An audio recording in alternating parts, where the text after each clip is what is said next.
Baik, terima kasih kepada teman-teman yang sudah menonton. Perkenalkan, nama saya Galang Sopian. Di sini kita akan belajar tentang bahasa pemrograman C++. Yang pertama, kalian harus mendownload aplikasinya. Aplikasinya bernama Visual Studio Code ya. Kalian bisa download di Google Chrome aplikasinya. Kemudian kalian harus menyiapkan folder untuk menyimpan codingan kalian.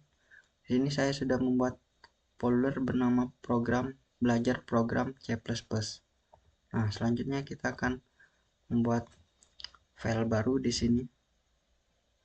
Kita akan belajar cara menampilkan sebuah kata pada program C++. Di sini misal kita akan menulis kata titik cpp. Ini nama file kita ya. Kemudian enter. Nah, yang pertama kalian harus menuliskan struktur awal dalam program C++, yaitu include, kemudian input output stream, ini adalah library C++. Jadi itu merupakan library dari C++-nya ya. Kemudian di sini kita akan menampilkan sebuah kata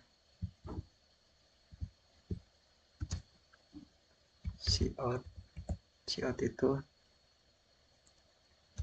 untuk menampilkan sebuah kata ketika program dijalankan. Misal kita akan menulis di sini hello world.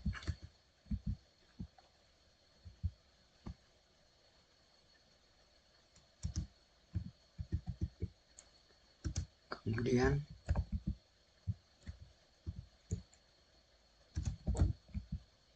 NDL ini untuk spasi terbaris ya.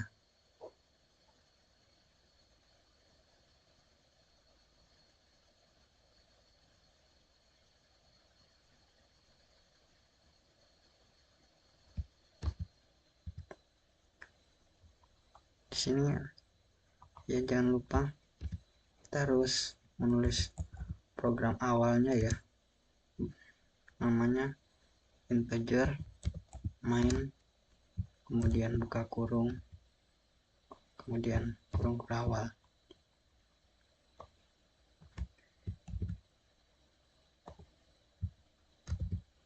Nah, sini baru benar ya programnya. Kemudian di sini return 0. Ini merupakan tanda bahwa program sudah selesai. Nah, kemudian untuk menjalankannya kita pencet ini, kita klik ini ya, kemudian muncul terminal, kita ketikkan g++ minpo, terus nama aplikasinya misalnya tes, kemudian nama file kita tadi kata titik cpp, kemudian enter, kemudian titik garis miring nama aplikasi kita dan enter. Nah, sini sudah muncul kata hello. Misalnya kita akan menulis lagi kata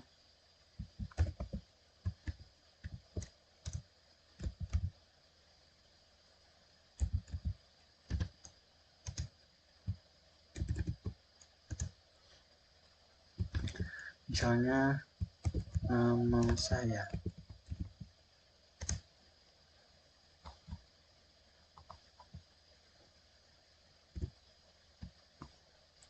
Kemudian kita jalankan lagi.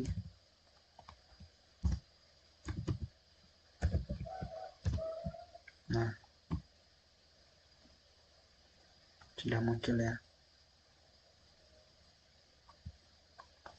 Agar kita tidak harus menulis std di setiap kita menambahkan kalimat baru, di sini kita bisa menambahkan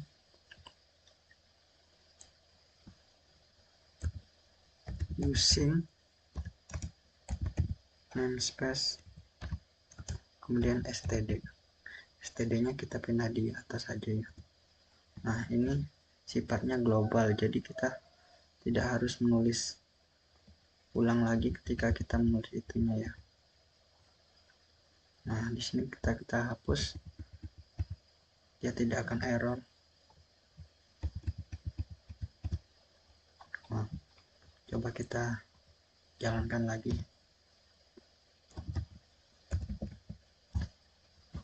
Hasilnya sama saja kan?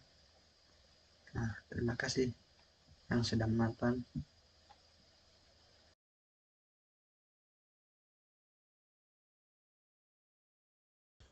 Baik teman-teman, selanjutnya kita akan belajar cara membuat program penjumlahan. Kita buat file baru, jumlah.cpp. Nah, seperti biasa kita ketikkan struktur awalnya,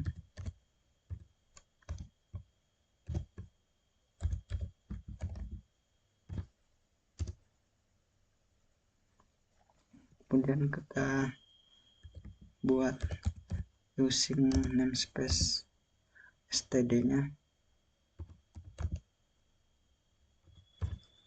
agar kita tidak harus menulis std setiap kita menulis kalimat baru ya.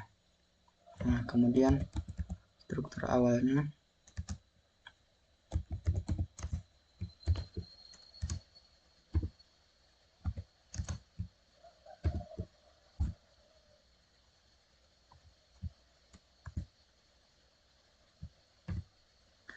kemudian kita di sini mempunyai tipe data integer, kemudian misal kita tulis variabelnya angka 1, kemudian angka 2, kemudian hasil.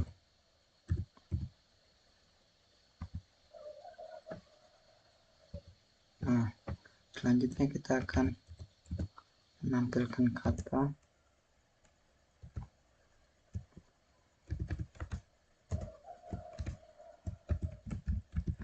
masukkan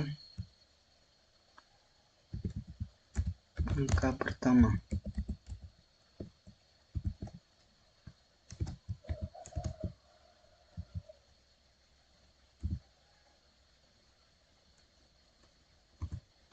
kemudian sin,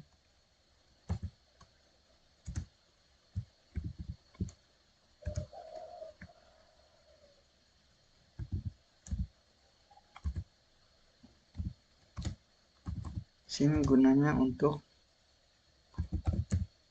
mengambil input dari variabel.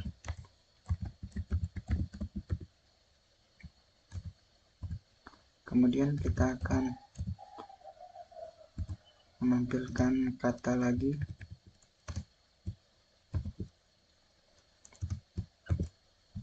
masukkan angka kedua.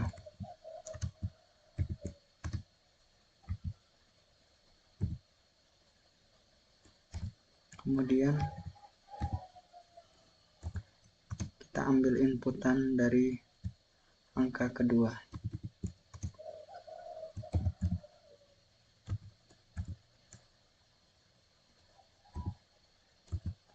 Selanjutnya di sini hasil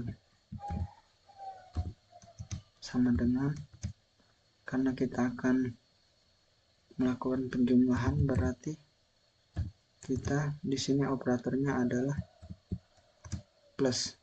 Kemudian langkah kedua,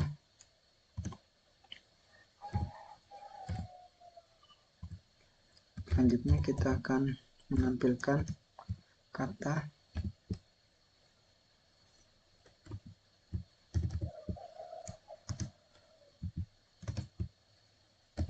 hasil penjumlahan.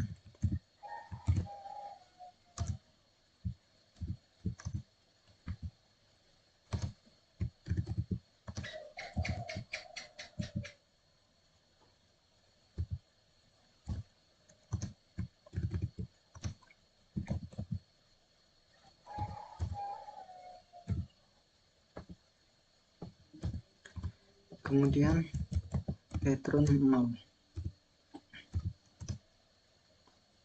karena program sudah selesai. Nah, di sini saya akan menambahkan identitas saya ya.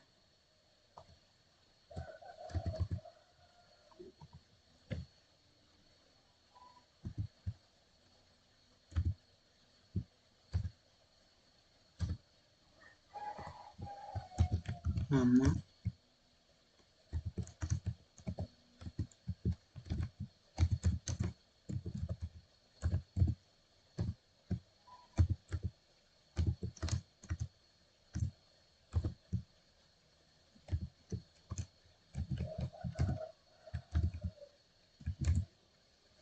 kemudian kelas,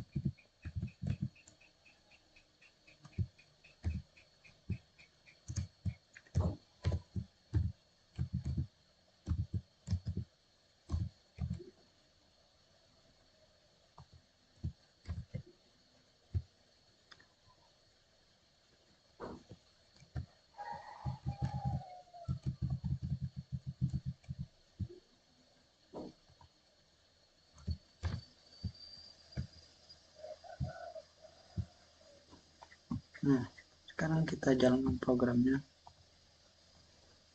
Seperti biasa kita ketik g++ min o dan nama aplikasinya misalnya tes, dan nama filenya jumlah titik cpp. Kemudian kita ketik nama aplikasinya. Nah, di sini kita akan memasukkan angka pertama misalnya 567. Kemudian angka kedua 456. Maka hasilnya 1023. Misalkan kita ingin mengganti dengan pengurangan, ke sini tinggal kita ganti operatornya dengan kurang. Coba kita jalankan lagi.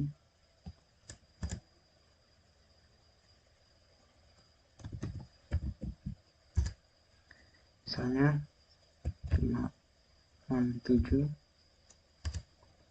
kurang 345.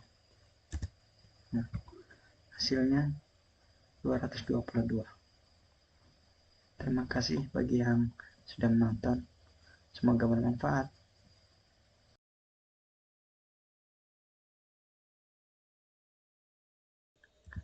Seperti biasa, kita tulis include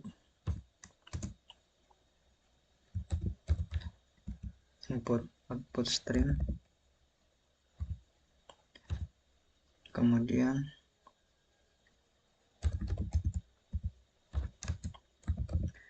using namespace std,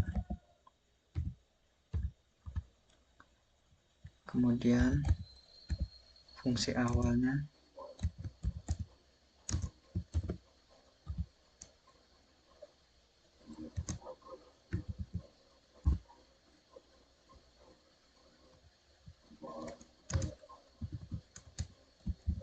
saya kasih keterangan biar lebih jelas ya. Fungsi utama,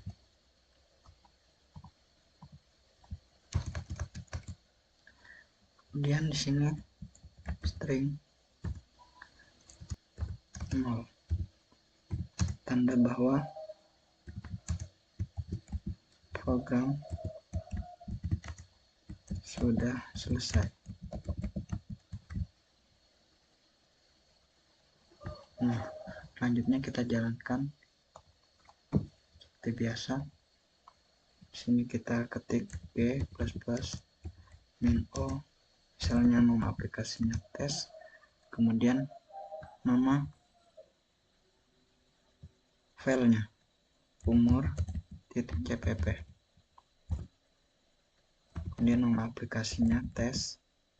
Nah, di sini kita masukkan nama Anda, misal nama saya Galang, dan umur misalnya 17. Nah, di sini akan menampilkan pesan, Halo Galang, Anda berumur 17 tahun. Nah,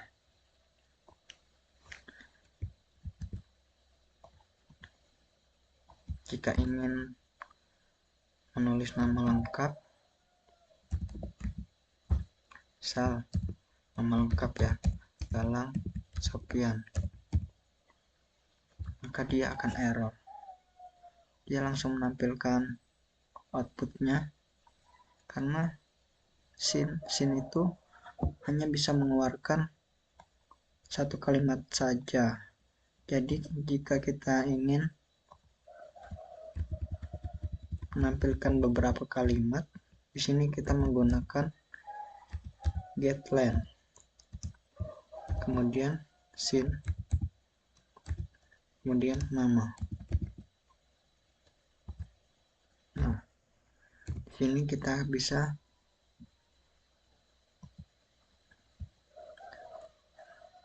menampilkan banyak kalimat ya. Kita tes melengkap ya, tadi kan tidak bisa, sekarang kita coba lagi. Nah, berhasil kan, misalnya 23. Nah, kurang lebihnya begitu ya. Semoga bermanfaat. Terima kasih.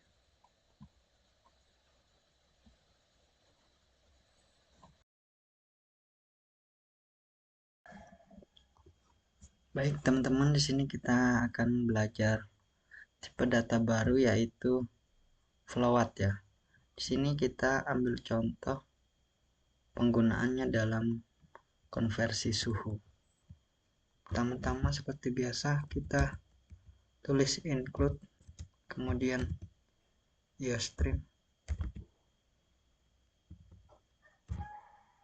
kemudian using namespace-nya,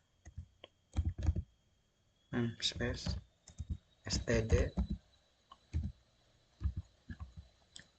kemudian fungsi awalnya,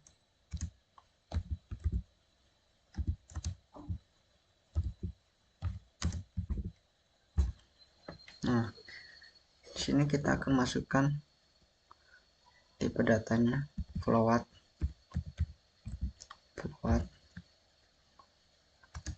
kemudian variabelnya Celsius, kemudian Fahrenheit.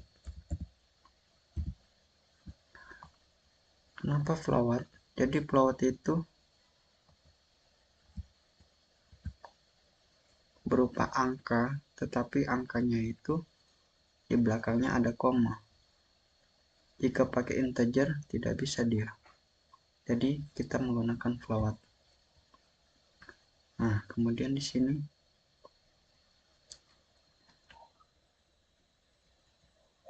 kita, sekarang kita coba jalankan programnya seperti biasa, g++ min o, misal tes ya, kemudian nama filenya suhu.cpp, kemudian nama aplikasinya. Nah, misalkan suhunya 25 derajat Celcius, maka langsung akan muncul hasil konversinya adalah 77 derajat.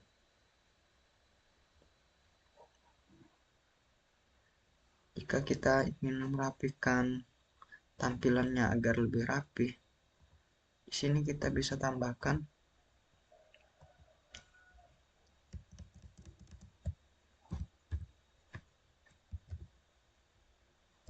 out lagi.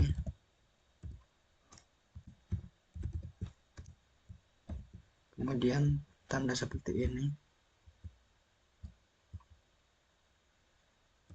Kemudian garis miring N ini untuk membuat baris baru. Jadi dia tidak akan gabung dengan kata-kata ini ya. Jangan lupa titik koma. Nah, kemudian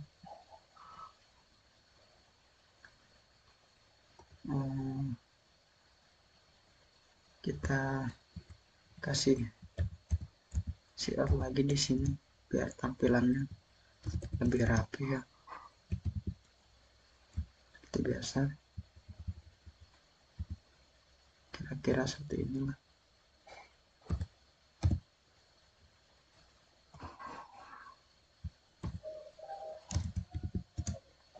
Nah, sekarang kita coba jalankan lagi.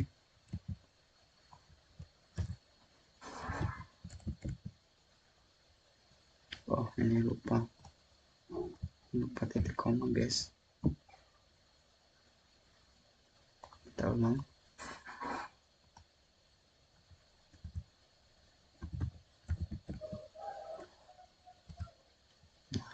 Di sini sudah ada tanda ini ya, misal 56 derajat Celcius.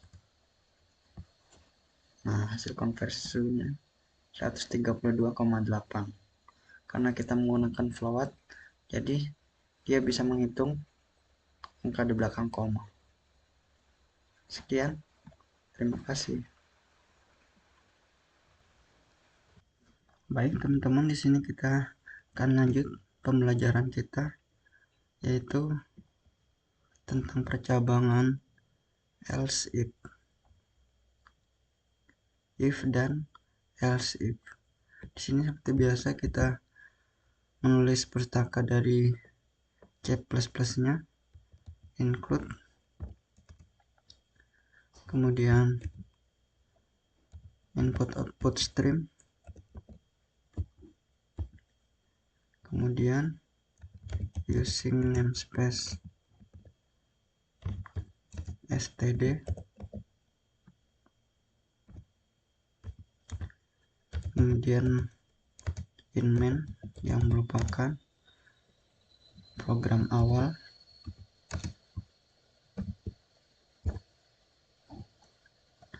sini saya kasih keterangan.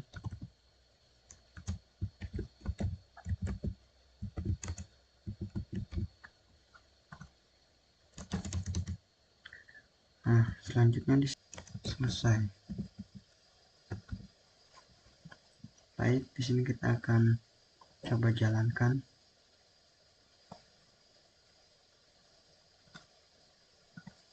Seperti biasa, G plus min O, misal nama aplikasinya tes, kemudian nama filenya percabangan .cpp.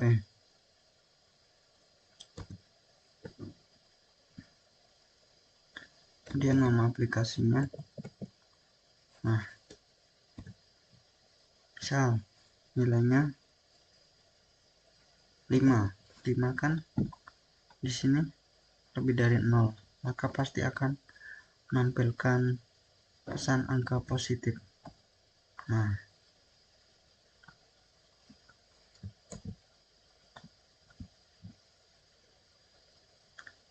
kita buat di sini agar lebih rapi ya. Kita kasih pemisah di sini. Code.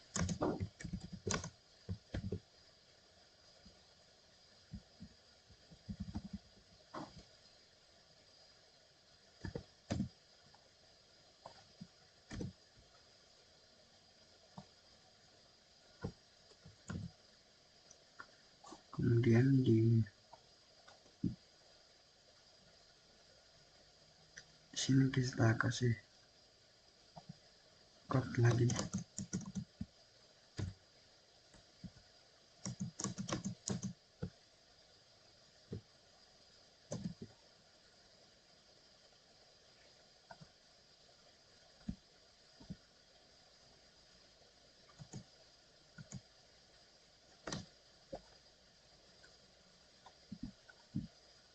Kemudian di sini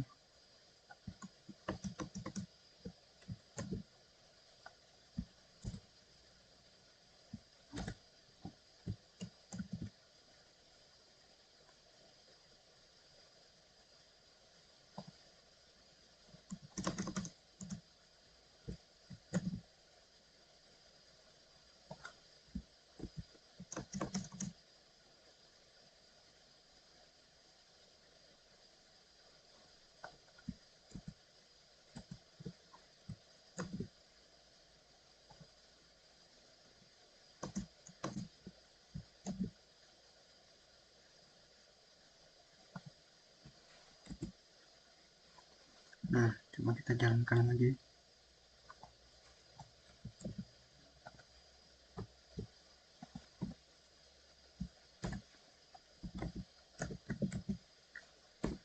Misal di sini kita akan memasukkan nilai -3, maka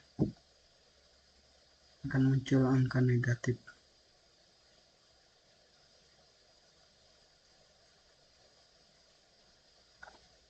Nah, di sini kebanyakan ya.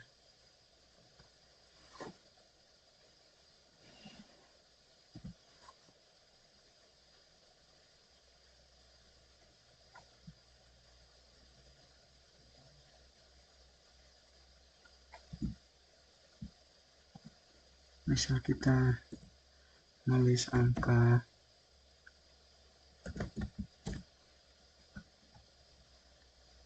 0, maka di sini angka 0.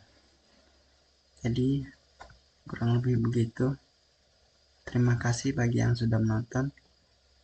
Semoga bermanfaat. Assalamualaikum warahmatullahi wabarakatuh. Di sini kita akan belajar contoh studi kasus untuk menentukan kelulusan seorang siswa ya.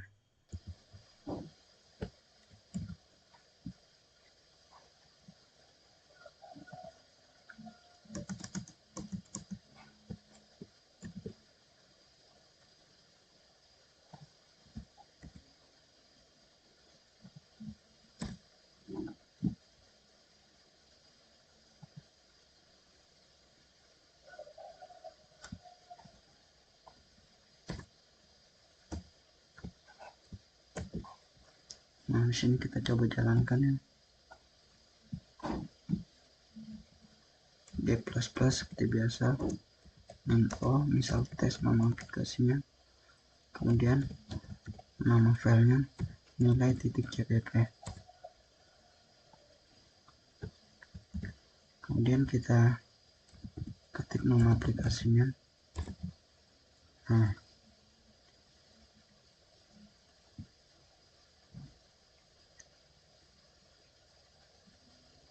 misal nilainya 70, berarti kondisi terpenuhi ya. Dia pasti akan menampilkan nilai Anda lulus. Nah, di sini kita hapus ininya biar tidak terpisah ya.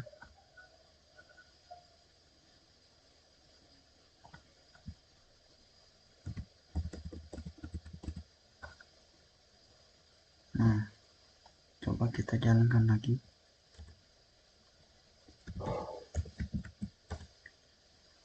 Misal nilainya kurang dari 70, 69, maka dia akan Anda tidak lulus.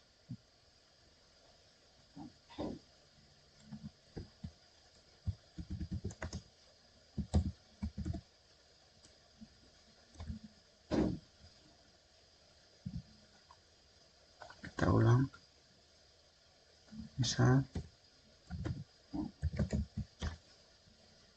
nilainya 90.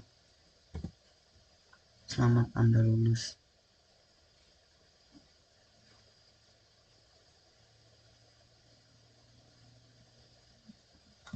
Jika nilainya misal 60 ya, maka Anda tidak lulus. Kurang lebih seperti itu. Terima kasih. Sampai jumpa di pembelajaran selanjutnya. Baik teman-teman, di sini kita akan lanjut pembahasan selanjutnya mengenai switch. Menjalankan yang program di K1. Kemudian kita buat sampai 7, kita copy saja biar lebih cepat.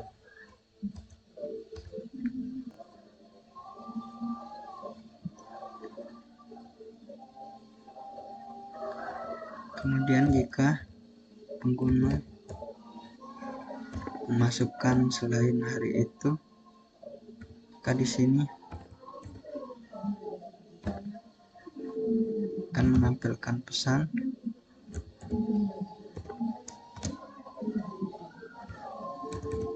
misalkan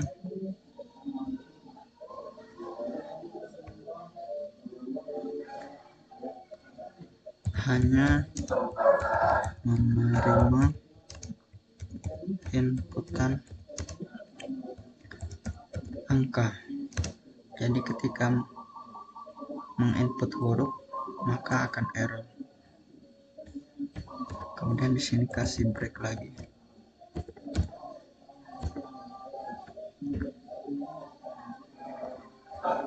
Kemudian return 0. Tanda bahwa program sudah selesai.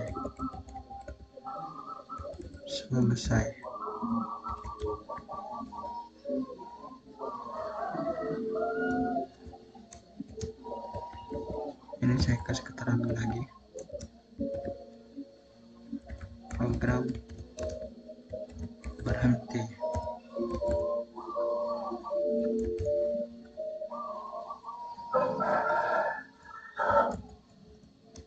Kita kasih pemisah garis seperti ini.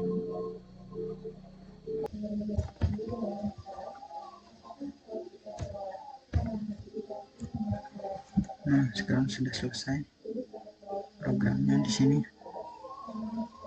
kita coba jalankan ya. Seperti biasa, G++, info, nama aplikasinya misalnya tes, kemudian nama filenya switch.cpp.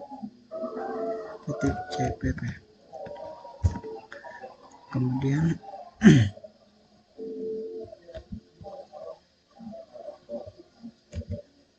nama aplikasinya tes. Nah, di sini kita akan memasukkan nomor ya, misalnya nomor 5 ke hari Jumat. Kemudian misalkan kita masukkan nomor 7 ke hari Minggu. Misal kita memasukkan nomor 9, maka hanya menerima inputan angka. Kurang lebih begitu. Terima kasih bagi yang sudah menonton. Sampai bertemu lagi di pembahasan selanjutnya.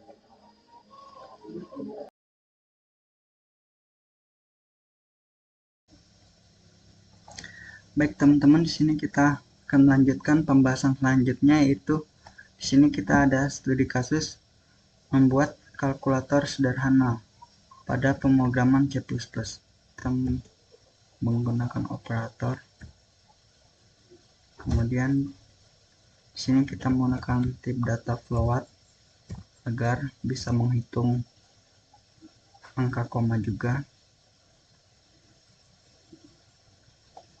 Misal angka 1, angka 2.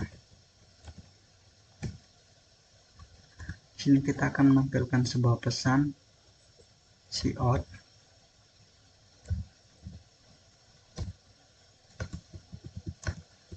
Misal kita masukkan nama operator.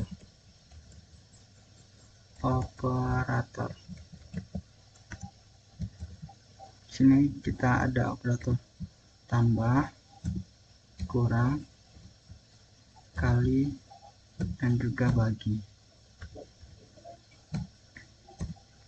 Kemudian di sini kita panggil. Sini kita akan membuat untuk kurang, bagi, dan juga kali. Kita copy aja di sini. Kita copy biar cepat. Sini kita kasih keterangan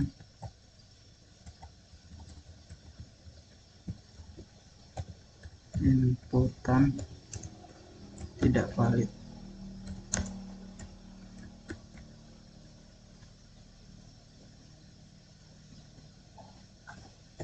Kita hapus. Nah, kemudian karena program sudah selesai, di sini kita seperti biasa kita kasih return null.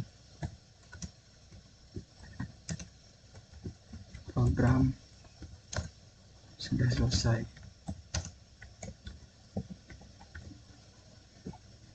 Nah, sini kita rapihkan ya untuk tampilannya dengan cara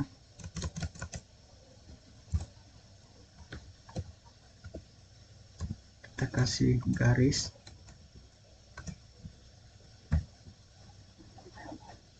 seperti ini.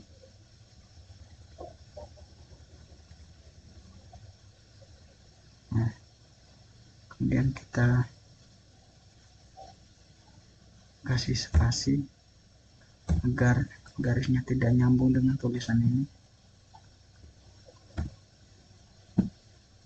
Kemudian kita copy aja biar lebih cepat. Sini kita ke atas ini biar lebih jelas.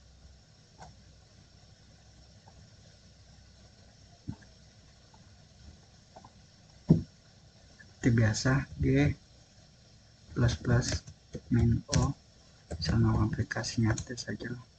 Kemudian nama filenya kalkulator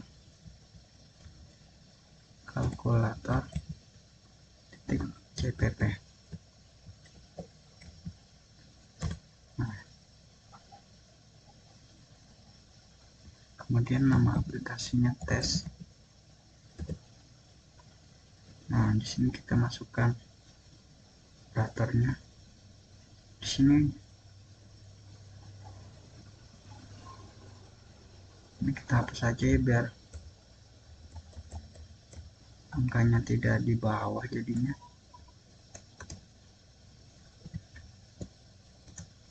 Nah, kita ulangi lagi ya.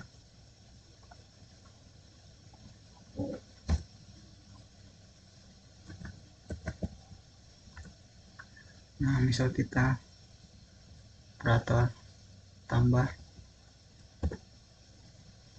masukkan angka pertama misalnya 45, angka kedua ditambah 56, maka hasil penjumlahannya adalah 101. Kemudian misal kita akan perkalian.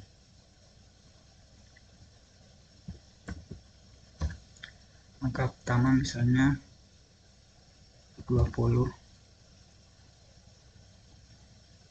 kemudian angka kedua kita coba menggunakan koma ya, 0,5 misalnya. maka hasilnya 20,5. Misal kita ganti integer, maka dia tidak akan bisa menghitung angka koma. Kita ulang, coba.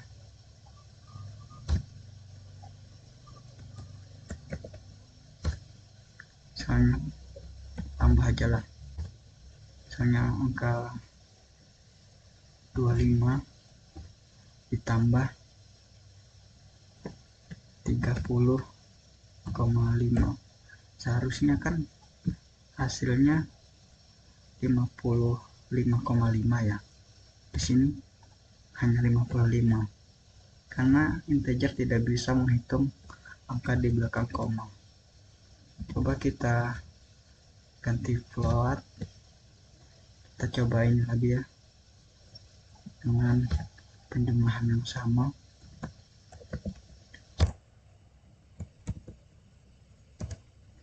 25 tambah 30,5, hasilnya 55,5. kurang lebih begitu ya. Semoga bermanfaat. Terima kasih bagi yang sudah menonton. Kita berjumpa lagi di pembahasan selanjutnya.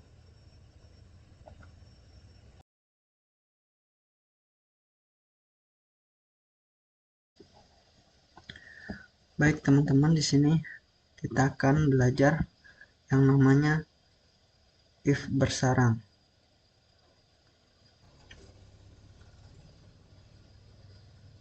Nah, kemudian di sini kita kasih if lagi. Nah, ini yang namanya if bersarang. Jadi ketika sudah ada if, kemudian ada if lagi di dalamnya. Di sini kita membuat kondisi jika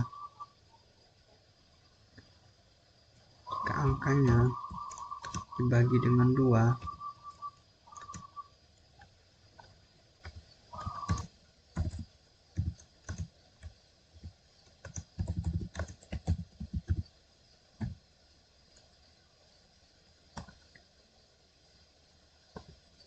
kemudian kita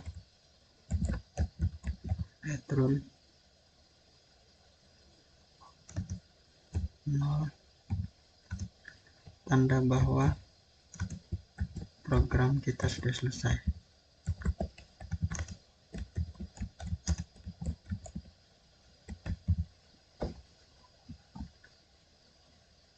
Nah, sini kita rapikan teksnya seperti biasa. Kita kasih garis ya.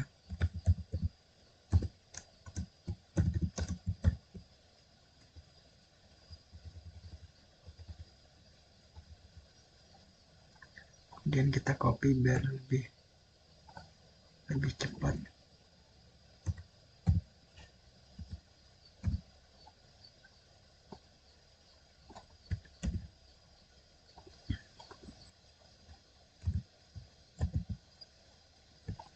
Sekarang kita coba jalankan programnya. Seperti biasa, G++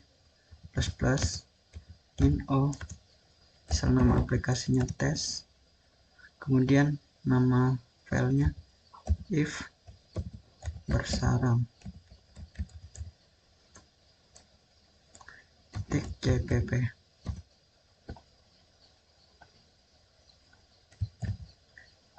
Kemudian nama aplikasinya tes. Nah, sini kita misalkan menginput angka 30,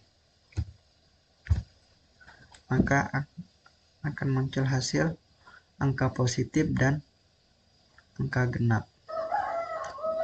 Misal kita input angka 99, maka di sini angka positif ganjil. Kita coba lagi angka negatif ya, coba ya.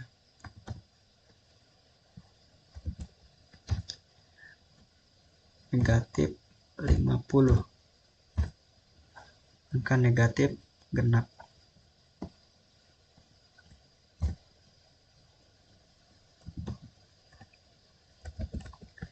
Dia misal angka 0, maka dia angka 0.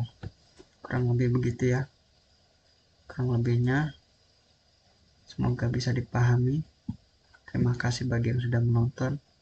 Sampai jumpa di pertemuan selanjutnya.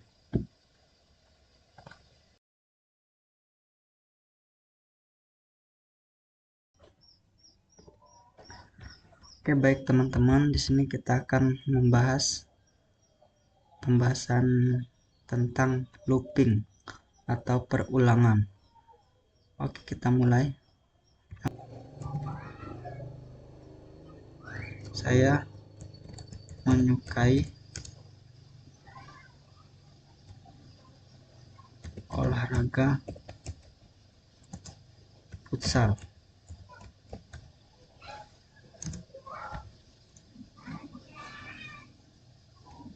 Nah, program sudah selesai.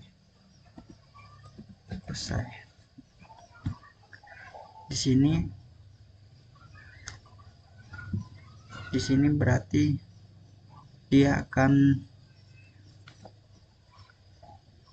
menampilkan tulisan ini sebanyak 5 kali, karena di sini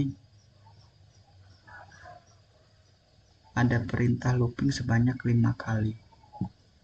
Dimulai dari angka 1 sebanyak 5 kali. Kita coba saja ya. Seperti biasa, G++ min O, kemudian nama aplikasinya, kemudian nama file perulangan .cpp, kemudian kita ketik nama aplikasinya. Nah, ini akan melakukan looping sebanyak 5 kali.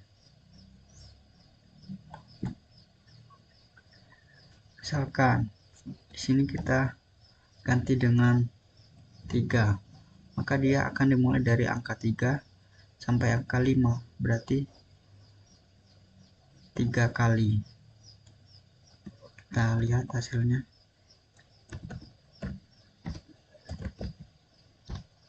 Nah, dimulai dari angka 3 sampai 5. Jadi fungsi looping itu kita tidak harus menulisnya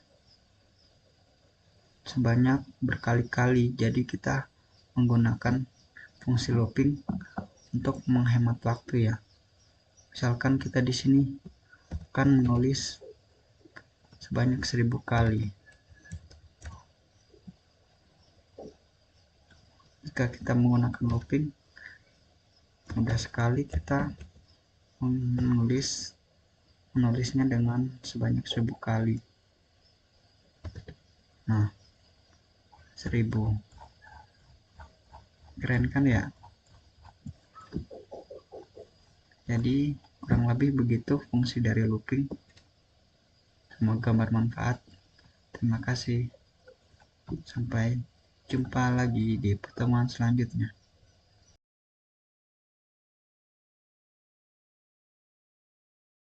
Di sini kita ada contoh studi kasus mencetak bilangan ganjil.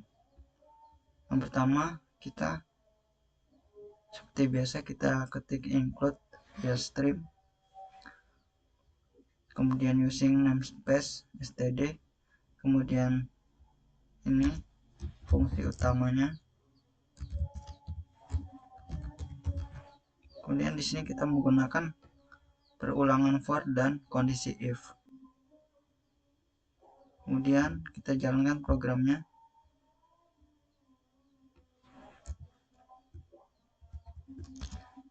Seperti biasa, G++ min O, kemudian tes misalnya.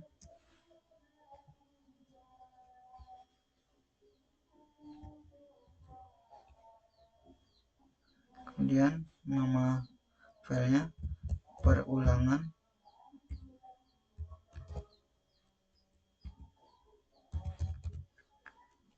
cpp. Kemudian kita ketik nama aplikasinya. Nah, di sini muncul bilangan ganjil dari 1 sampai 10, yaitu 1, 3, 5, 7, dan 9. Nah, ini fungsinya untuk spasi. Jika kita hapus spasinya, ketulisannya akan rapat tanpa spasi.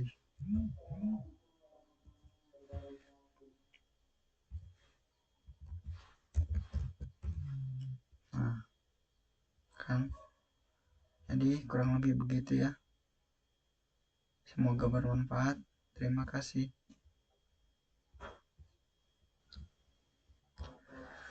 Baik teman-teman, di sini kita ada contoh studi kasus menghitung bilangan deret.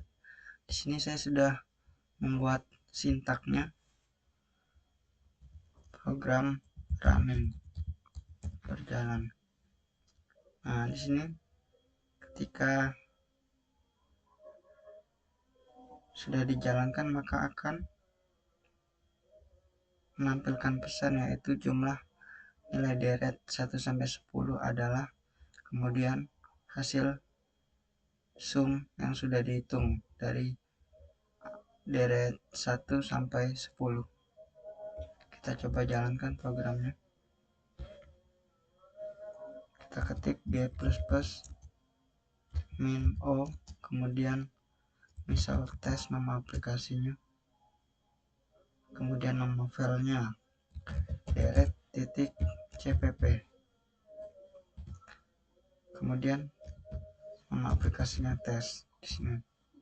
Nah, sini sudah muncul hasilnya ya. Nilai deret 1 sampai 10 adalah 55. Kurang lebih begitu. Terima kasih.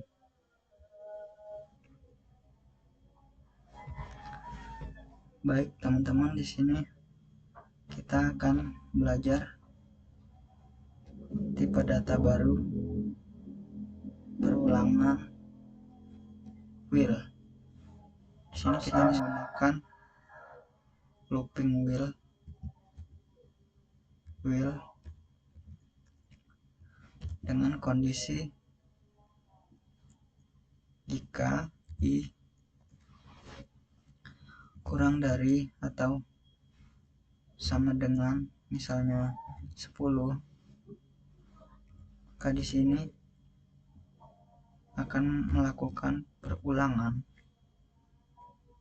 dengan, misalnya kita di sini akan melakukan perulangan sebuah tulisan, misalnya iterasi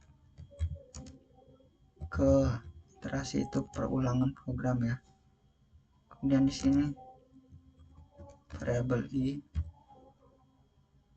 kemudian lanjut kita beri spasi,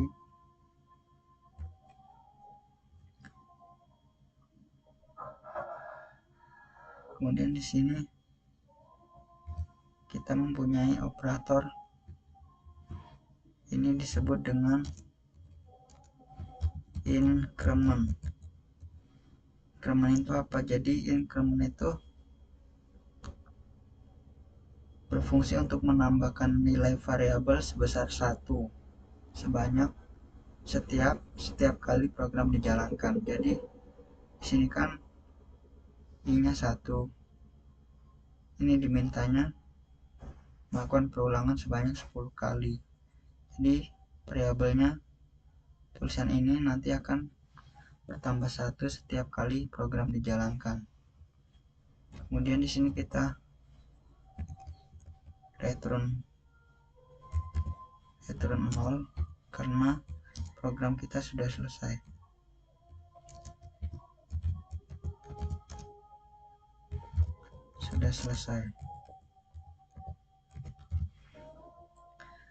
Di sini kita coba jalankan ya. Nah, seperti biasa kita ketik g++ min o, kemudian nama aplikasinya misalnya tes, kemudian nama filenya while.cpp.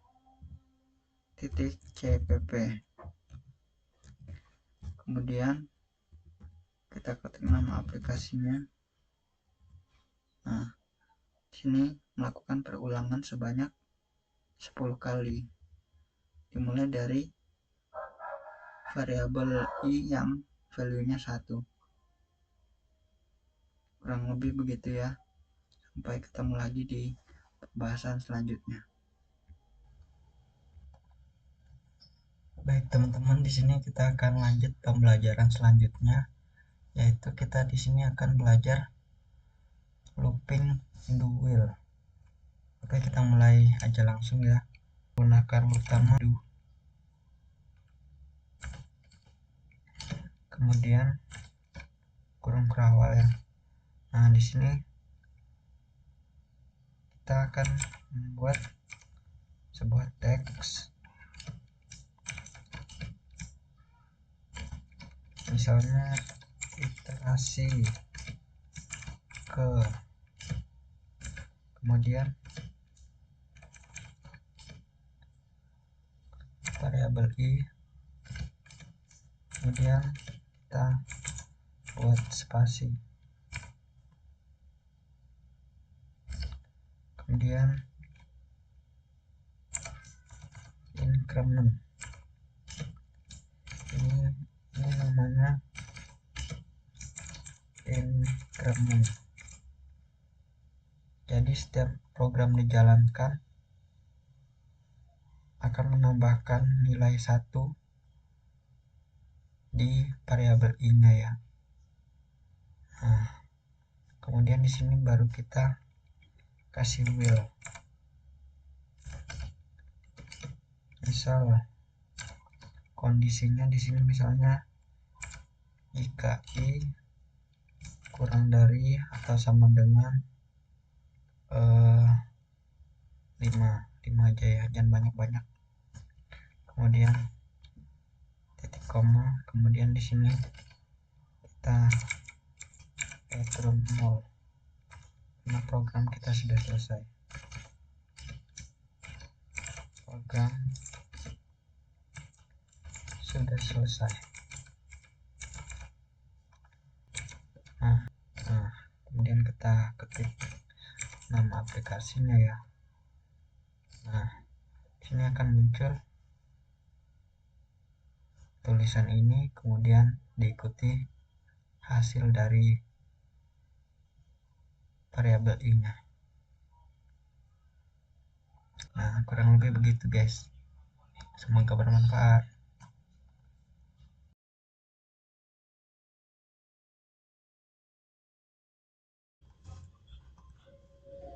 Nah, teman-teman, di sini kita lihat, di sini kita ada studi kasus menghitung faktorial. Di sini seperti biasa ya. Di sini saya sudah membuat sintaks codingannya seperti ini. Seperti biasa kalian harus menulis ininya dulu, daftar pustaka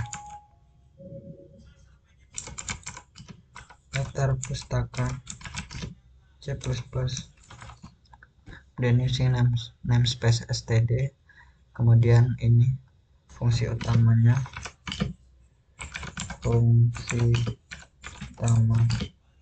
program. Kemudian di sini kita buat judulnya biar lebih menarik ya, kita kasih judul menghitung faktorial. Kemudian di sini kita menggunakan tipe data integer, kemudian n, tempat menyimpan angka yang akan dimasukkan pengguna. Di sini kita membuat tulisan masukkan angka, nanti pengguna akan menginput angka di sini, kemudian mengambil hasil dari inputannya. Di sini kita menggunakan perulangan for, di mana integer i misalnya 1, kemudian di sini menghitung n. Kemudian di sini kita ini output program ya, output programnya. Kemudian di sini 1 spasi baris, dikasih baris biar tampilannya ada jarak ya. Kita coba langsung jalankan aja ya. Seperti biasa kita ketik g++ min o, kemudian nama aplikasinya misalnya tes saja, kemudian nama filenya factorial.cpp factorial.cpp. Nah, kemudian kita ketik nama aplikasinya. Nah, sini sudah muncul judulnya sesuai di sini ya. Dan misalnya kita ketik misalnya 5. Nah, di sini akan muncul hasilnya. Faktorial dari 5 adalah 120. Kurang lebihnya begitu ya. Terima kasih.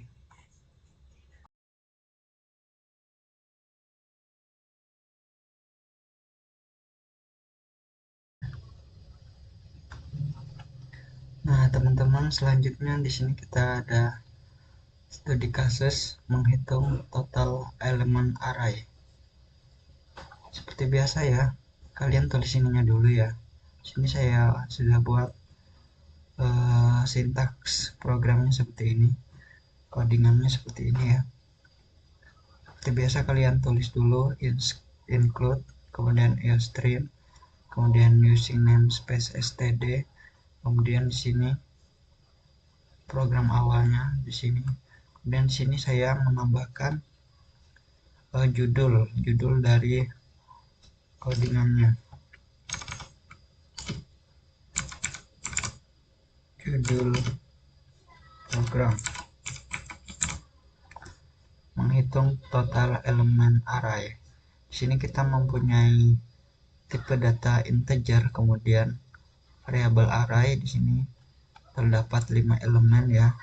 Di sini total untuk menyimpan data ini, total elemennya.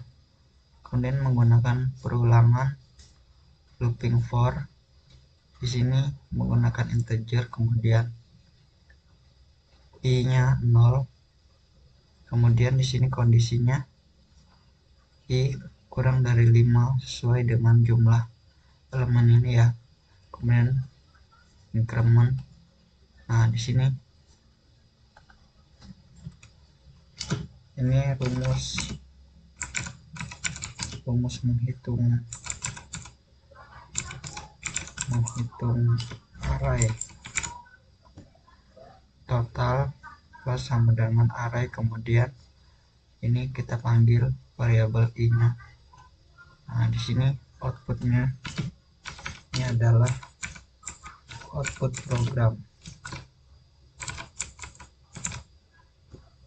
Kemudian di sini saya tambahkan spasi baris ya, biar ada pemisahnya antara tulisan pada saat program dijalankan. Sini kita coba saja ya. Sini kalian ketikkan g++ min o, kemudian nama aplikasinya, kemudian nama filenya. Nah, sini kemudian kita enter ya nama aplikasinya. Nah, sini judulnya sudah muncul ya. Kemudian outputnya, ini outputnya total elemen dalam array 15. Kurang lebih begitu ya. Terima kasih bagi yang sudah menonton.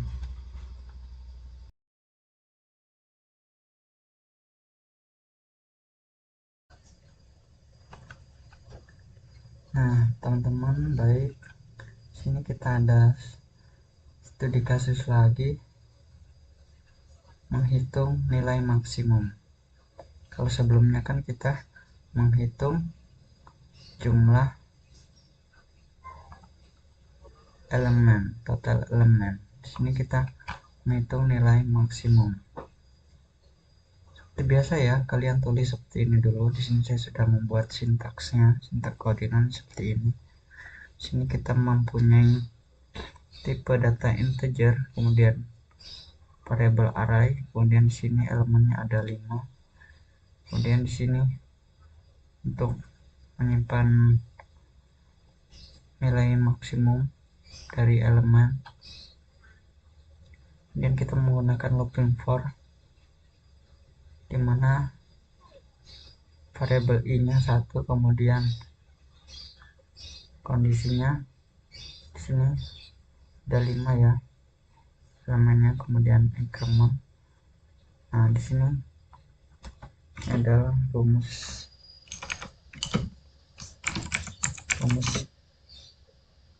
menghitung maksimum,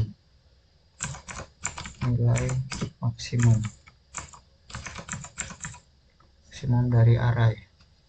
Nah, di sini ini outputnya ya, output program. Ini saya kasih spasi biar lebih rapi aja ya, kalian bisa ikuti bisa tidak. Nah, coba kita jalankan ya. Kalian ketik g++ min o, kemudian nama aplikasinya, kemudian nama filenya. Nah, kemudian kita ketik nama aplikasinya ini ya, tes. Nah, sini akan muncul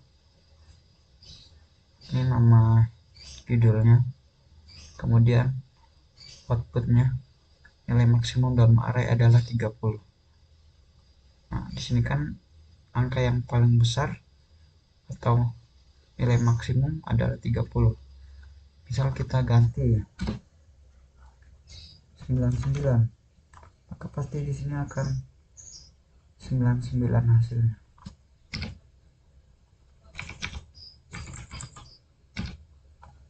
Nah, kurang lebih begitu ya untuk menghitung nilai maksimum. Terima kasih bagi yang sudah menonton. Baik teman-teman, di sini kita akan melanjut pembahasan selanjutnya, yaitu tentang fungsi tambah. Di sini kita mempunyai integer, kemudian variabel tambah. Di sini ada fungsi integer a, kemudian integer b, kemudian return a plus b. Kemudian di sini baru kita tulis fungsi utamanya di sini, kemudian hasil di sini tambahnya a-nya 3, b-nya 4. Maka hasilnya coba kita jalankan.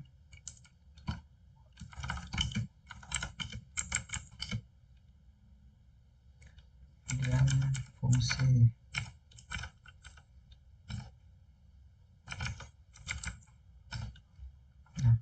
maka hasilnya adalah 7 karena sini fungsinya tambah 3 ditambah 4 jadi 7.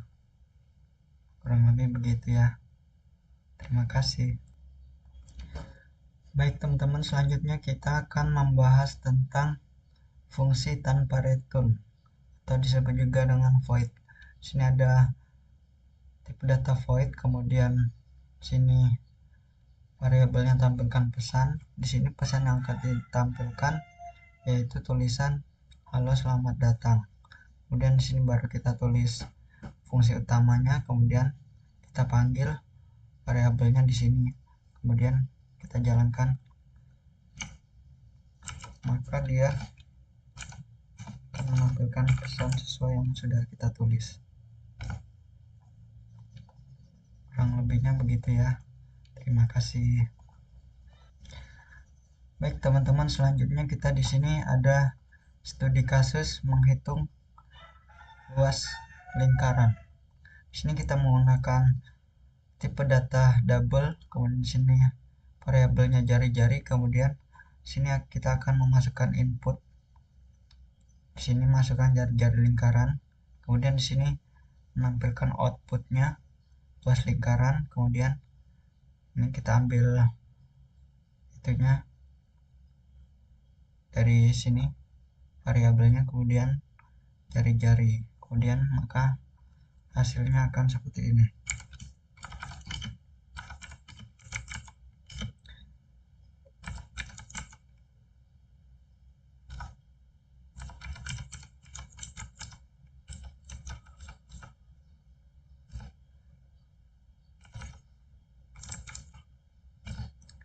Misalnya jari-jarinya 10, maka luas lingkarannya adalah 314. Kurang lebih begitu ya. Terima kasih.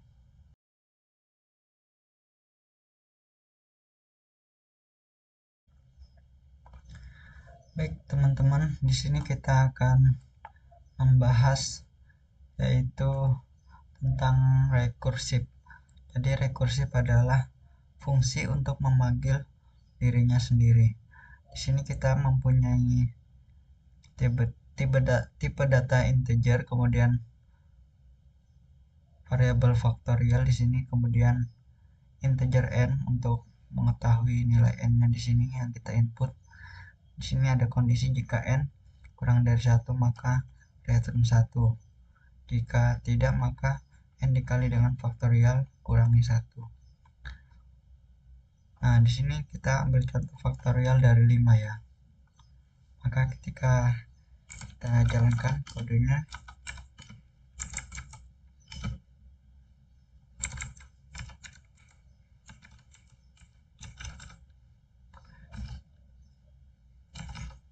maka hasilnya adalah 120. Kurang lebih begini ya. Terima kasih.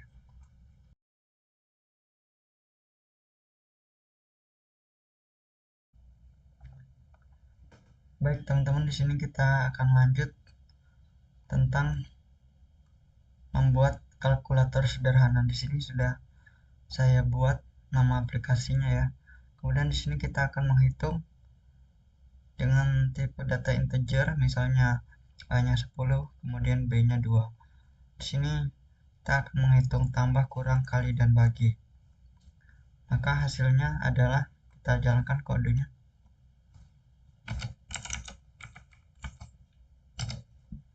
Hasil tambah dari 10 ditambah 2 adalah 12, kemudian 10 kurang 2, 8, dan seterusnya. Kurang lebih begini ya. Terima kasih. Baik, teman-teman, di sini kita akan ambil studi kasus menentukan bilangan prima. Di sini kita menggunakan tipe data boolean. Kemudian di sini variabelnya cek prima ya. Kemudian di sini kita menggunakan if jika n kurang dari atau sama dengan 1. Nah, di sini ada perulangan for ya. Nah, di sini kita akan mengecek bilangan prima atau bukan. Bilangan prima kan artinya adalah bilangan yang habis dibagi oleh dirinya sendiri atau bilangan ganjil ya. Jika bukan bilangan ganjil berarti dia bukan bilangan prima. Misalnya 10, maka 10 bukan bilangan prima. Kemudian misalnya 7 adalah bilangan prima. Kurang lebih begitu ya. Terima kasih.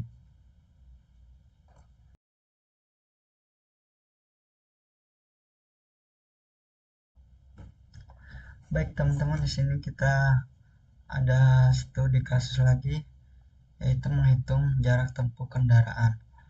Di sini kita menggunakan tipe data float, kemudian float kecepatan, kemudian float waktu. Di sini ada rumusnya, kecepatan dikali dengan waktu. Nah, kemudian di sini kita akan memasukkan input di sini, kemudian di sini kita akan memasukkan input juga. Kemudian di sini ada rumusnya, kemudian ini adalah outputnya. Nah, kemudian kita jalankan programnya. Misal kita memiliki kecepatan 50 km per jam. 50 km kita tempuh dalam waktu 2 jam. Maka jarak yang akan kita tempuh adalah 100 km. Kurang lebih begitu ya. Terima kasih. Baik, teman-teman, di sini kita akan belajar tentang array. Di sini kita mempunyai variabel array ya. Di sini ada 5 elemen. Nah, kemudian di sini rumus array kita menggunakan perulangan for ya, dimana i-nya 0, kemudian i kurang dari 5 sesuai dengan jumlah ini. Kemudian di sini ada increment. Nah, kita jalankan programnya ya. Ini outputnya, nanti tulisan ini outputnya. Kita jalankan.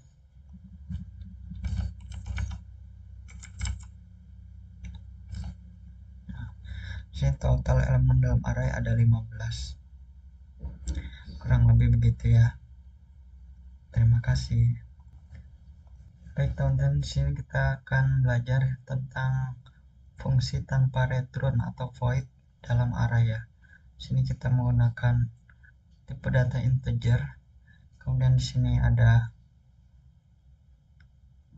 n-nya ya, n dalam array-nya ya. Kemudian di sini akan menampilkan tulisan outputnya. Kemudian di sini kita menggunakan perulangan for, dimana kondisinya adalah jika i kurang dari n, kemudian akan menampilkan output jumlah dari array-nya. Dan di sini kita akan tes kodenya. Maka hasilnya adalah elemen dalam array 10, 20, dan 30. Kurang lebih begitu ya teman-teman. Terima kasih. Baik teman-teman, di sini kita akan belajar cara mengakses elemen dalam array ya. Di sini kita seperti biasa kita menggunakan array, kemudian di sini ada 3 elemen. Kemudian di sini akan menampilkan outputnya. Output. Nah, kemudian di sini return 0. Di sini kita akan menghitung elemen pertama.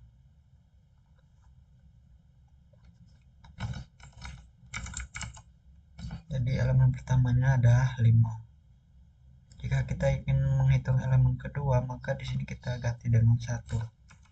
Kemudian ini kita ubah agar sesuai ya ke 2. Dan kita jalankan. Maka elemen keduanya pasti 10. Nah, benar ya. Kurang lebih begitu ya. Terima kasih. Baik teman-teman, di sini kita akan belajar tipe data stack, di mana di sini kita menggunakan library stack ya.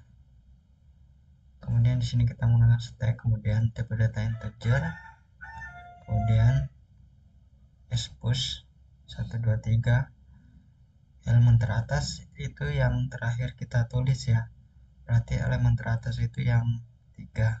Di sini kita akan mencari elemen teratas, kemudian setelah pub, kemudian elemen teratasnya setelah ini dihapus, maka elemen teratasnya jadi 2. Kita coba saja di kodenya.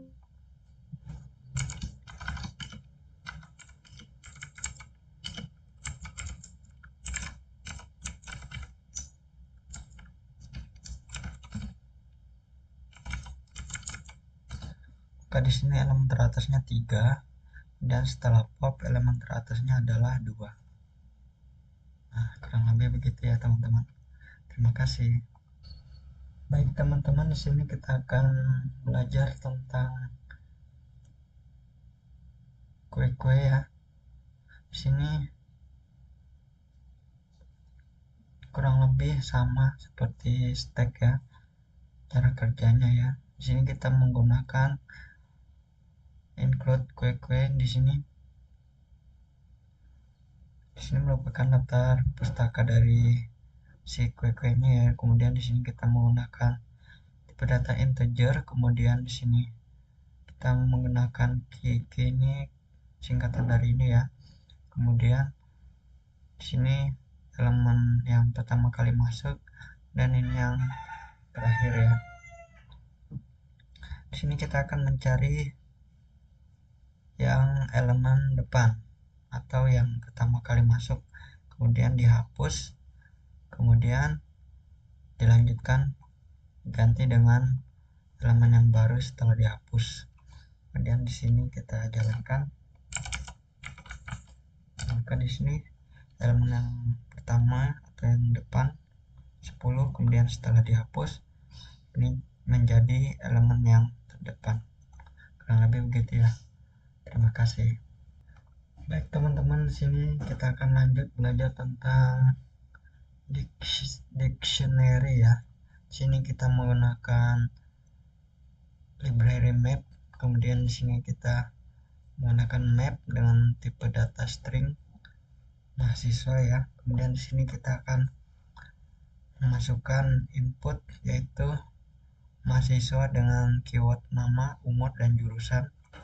Kemudian di sini namanya Galang, umur 22, jurusan Teknik Informatika.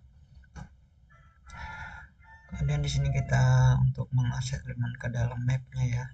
Nah, di sini kita akan mengubah nilai dari dalam map, yaitu kita akan mengubah umur yang tadinya 22 menjadi 21. Kemudian di sini akan menampilkan pesan ini. Kemudian kita akan menghapus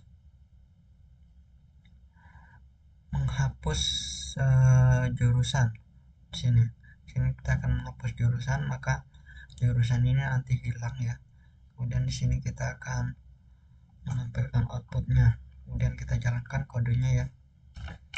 Nah, di sini akan muncul yang pertama di sini nama Galang 22, umur, kemudian Teknik Informatika.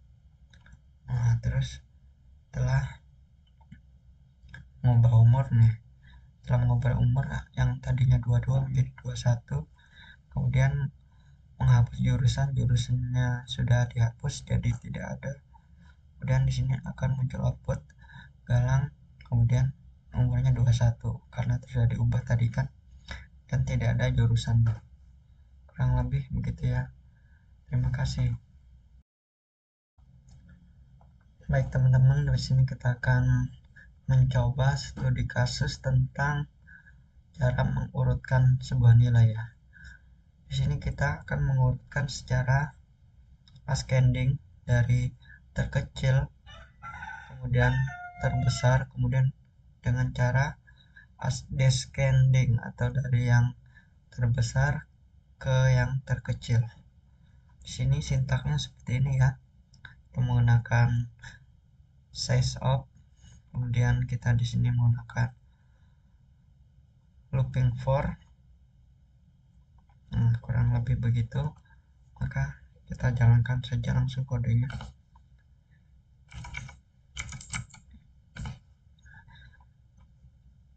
Daftar nilai setelah diurutkan dengan ascending, maka dari angka terkecil ke terbesar.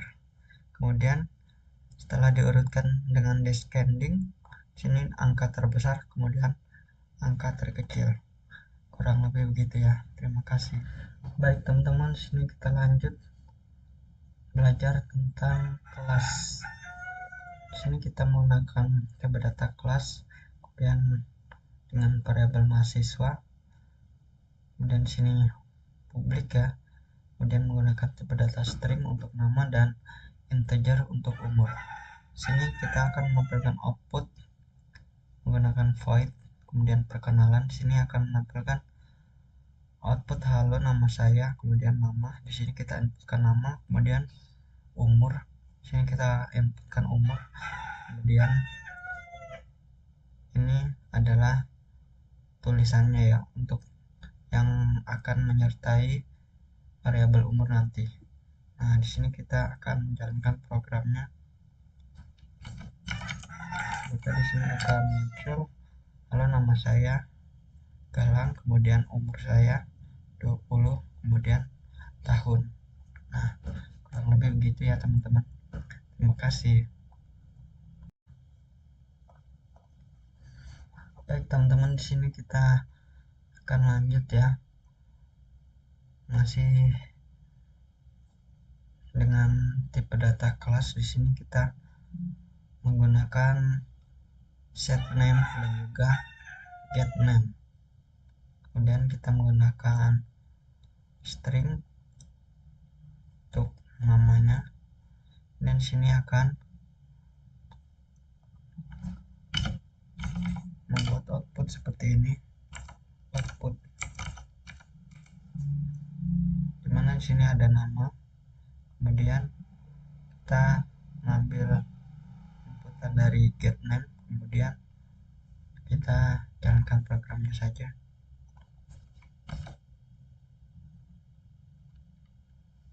Salah ya. Kemudian enkapsulasi.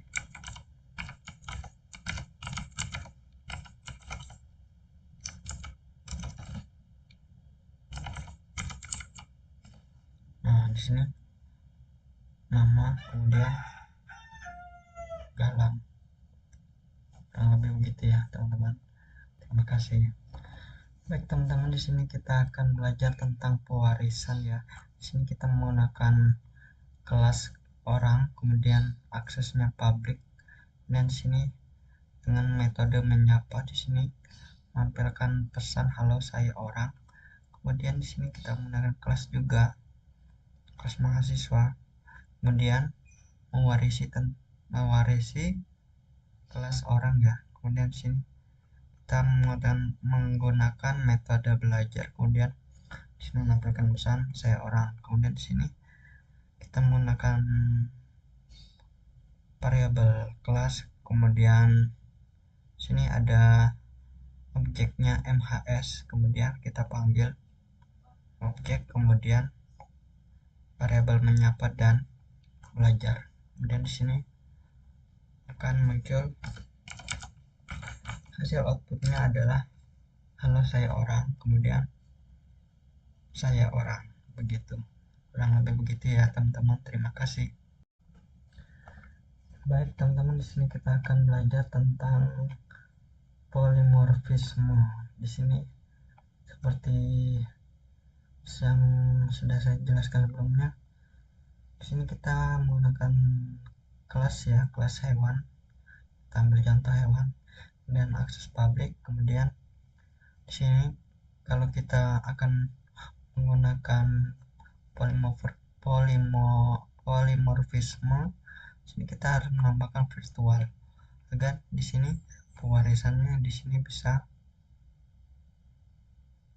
diakses. Jika di sini dihapus, maka ini akan error, nanti tidak bisa diakses karena kita di sini menggunakan override. Maka kita harus menambahkan di sini virtual ya. Nah, kemudian di sini kita akan menampilkan outputnya. Outputnya adalah suara ya. Nah, outputnya ini adalah ini ya. Nih, output hewannya dihapus. Nah, kurang lebih begitu ya, teman-teman. Terima kasih. Baik, teman-teman, di sini kita ada studi kasus, yaitu menghitung kelas kendaraan ya. Di sini kita seperti biasa kita menggunakan kelas kendaraan. Di sini kita namakan kendaraan, kemudian di sini string untuk merek, kemudian integer angka untuk kecepatan. Di sini kita menggunakan void, kemudian info. Di sini akan menampilkan output merek dan kecepatan. Nah, di sini kita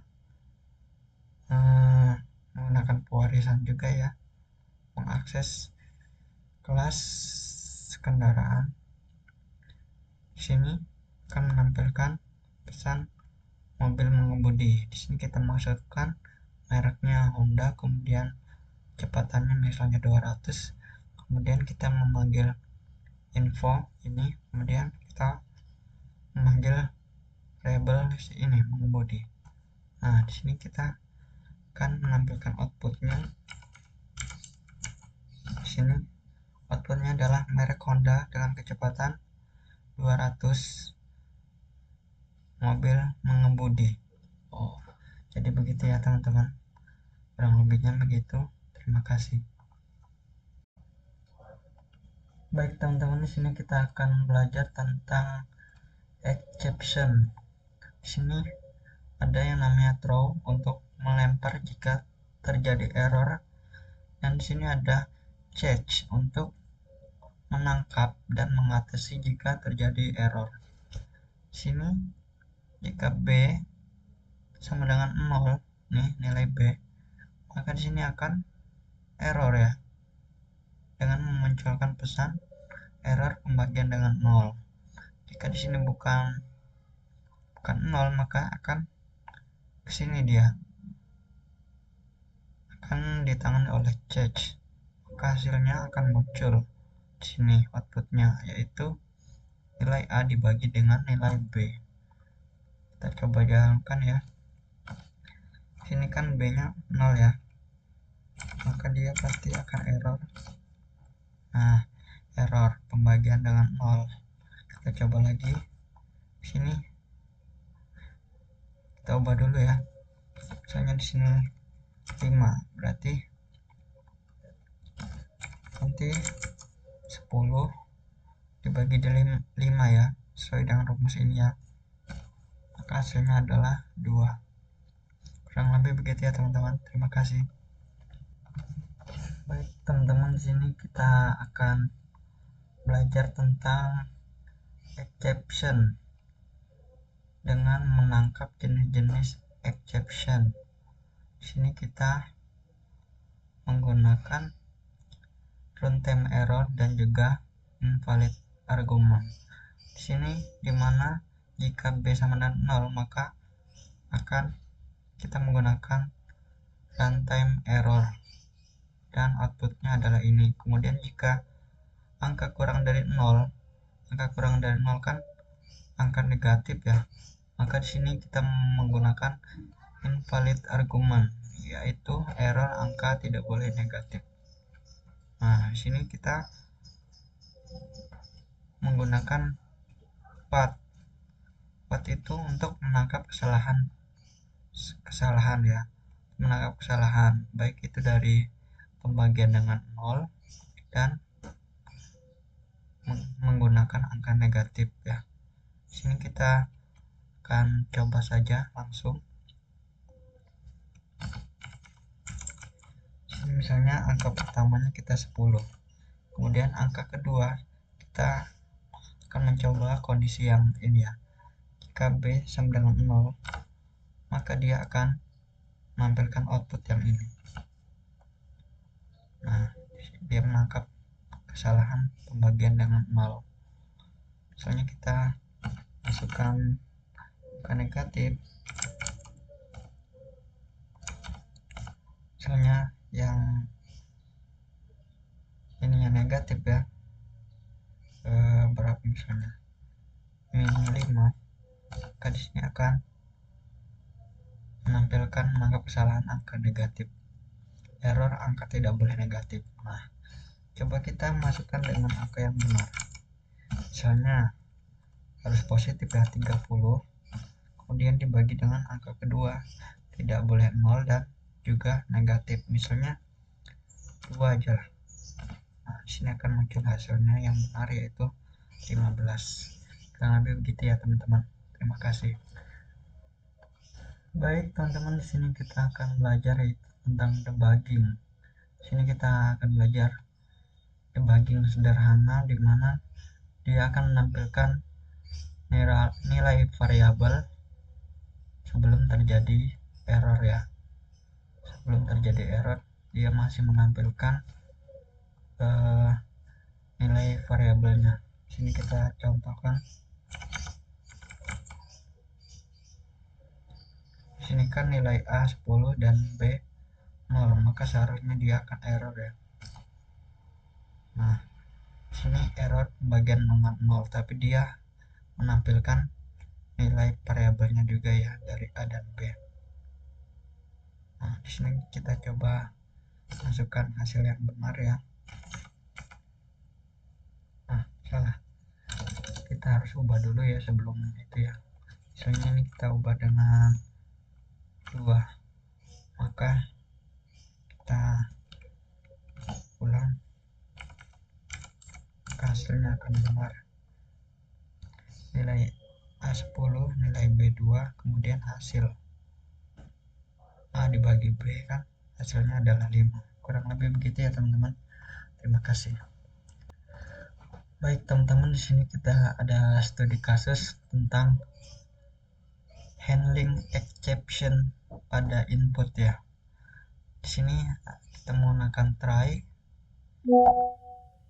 kemudian di sini kita menggunakan integer angka, kemudian di sini akan menampilkan input untuk pengguna ya, dan di sini memeriksa apakah input berhasil. Nah, jika input yang dimasukkan itu angka, maka dia akan berhasil ya. Jika tidak, maka akan dilempar menggunakan runtime error. Input harus berupa angka. Kemudian di sini input yang dimasukkan adalah apa? Jika di sini inputnya berhasil ya, maka dia akan langsung ke sini. Kemudian di sini akan menangkap dan menangani exception. Nah, di sini jika berhasil, maka di sini errornya akan dibersihkan menggunakan clear ya, clear. Kemudian di sini akan menampilkan hasil dari ini, hasil dari inputan, kemudian program selesai. Nah, kita coba saja langsung kita jalankan programnya ya. Misal kita memasukkan angka, bukan memasukkan angka, kita memasukkan huruf misalnya G. Nah, di sini akan menampilkan error, input harus berupa angka. Dia tidak sampai sini ya, itunya ya, programnya ya. Nah, di sini kita misalkan kita memasukkan angka misalnya 40. Nah, di sini angka yang dimasukkan adalah 40. Nah, jadi di sini langsung dibersihkan, langsung keluar output, program selesai. Kurang lebih begitu ya teman-teman. Terima kasih.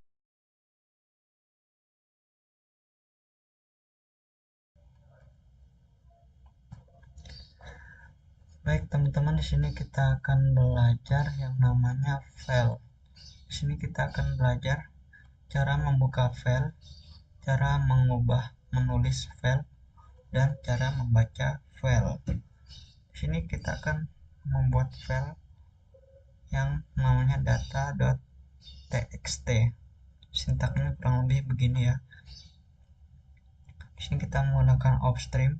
Kalian harus menambahkan ini library-nya fstream. Kemudian di sini menggunakan ini ya, fungsi file out, kemudian is open. Nah, di sini tulisannya isinya seperti ini ya.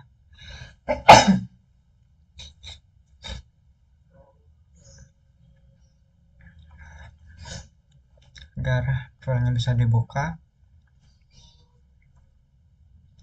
kita harus jalankan kodenya dulu ya.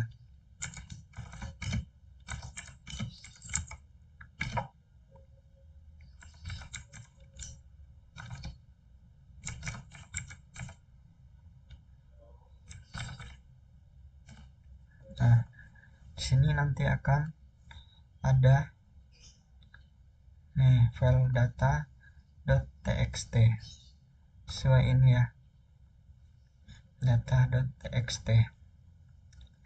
Kemudian jika kita ingin mengubah tulisannya, kan tulisannya hello world ya. Di sini kita akan mengubah tulisannya. Di sini codingannya seperti ini ya, kurang lebih ya. Kita menggunakan ini library fstream. Nah, di sini kita file out ini jangan lupa ya untuk menutup file. Nah, di sini kita coba ubah kata hello world menjadi saya seorang mahasiswa. Nah,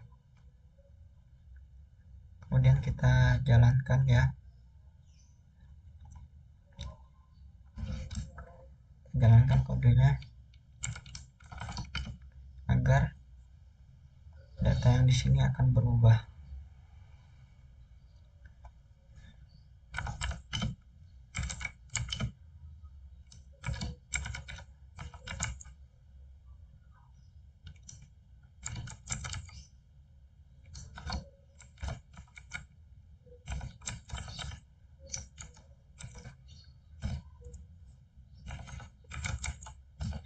Nah, di sini datanya pasti sudah berubah. Nah, saya seorang mahasiswa. Nah, kemudian jika kita ingin membacanya, baca filenya tanpa harus membuka ini, kita harus membuat program untuk membacanya. Di sini kita seperti biasa kita menggunakan AppStream ya. Kemudian library input output stream, karena kita di sini menggunakan cout dan juga string. Nah, di sini kita panggil ya data.txt. Kemudian di sini kita menggunakan if dan juga while. Nah, kita coba tampilkan.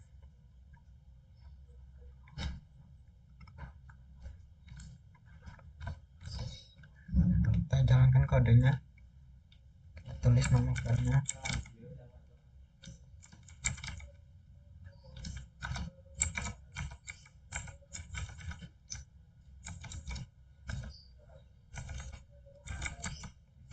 Nah, di sini isi filenya adalah saya seorang mahasiswa.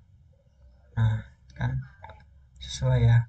Nah, jika kita ingin merubah tulisannya di sini, kita tinggal mengubah tulisan ini. Saya seorang mahasiswa dari Universitas Pelita Bangsa. Kemudian kita jalankan kodenya ya agar berubah. Nah, di sini kita jalankan kodenya.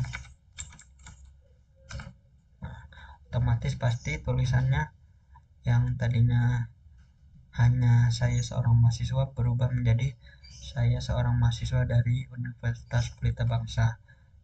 Coba kita baca filenya dengan cara menjalankan kode yang membaca file yang ini ya, membaca data nih. Kemudian kita jalankan. Sini sudah berubah ya, isinya saya seorang mahasiswa dari Universitas Pelita Bangsa. Di sininya juga pasti sudah berubah. Nah, kurang lebih ya begitu ya teman-teman. Terima kasih.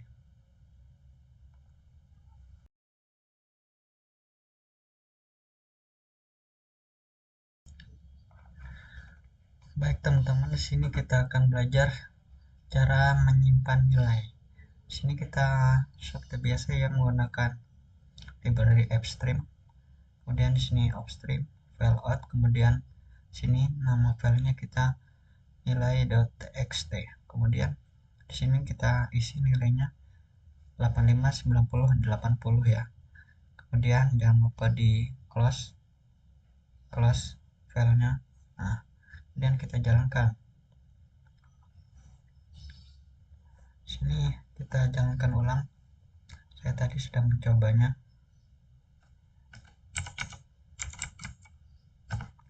Nah, di sini otomatis nilai 85, 90 dan 80 sudah tersimpan ya di sini ya. Nah, 85, 90, 80.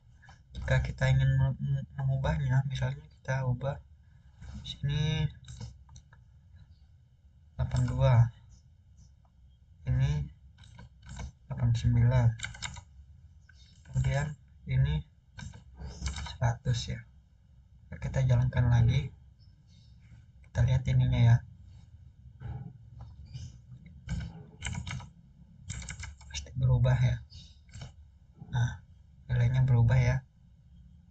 Nah, kemudian kita cara membacanya tanpa kita melihat membuka file nilai ini ya, kita harus membuat program baru untuk membaca nilai dari nilai txt.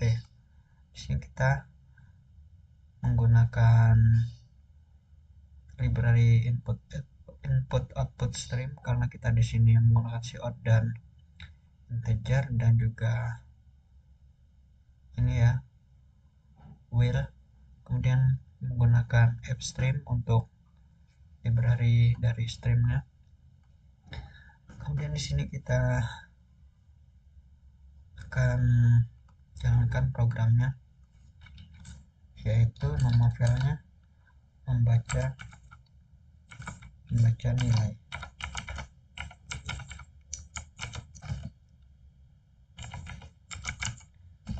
Di sini nilai 82, 89, dan 100 sesuai dengan ini ya. Nah, kurang lebih begitu ya teman-teman. Terima kasih.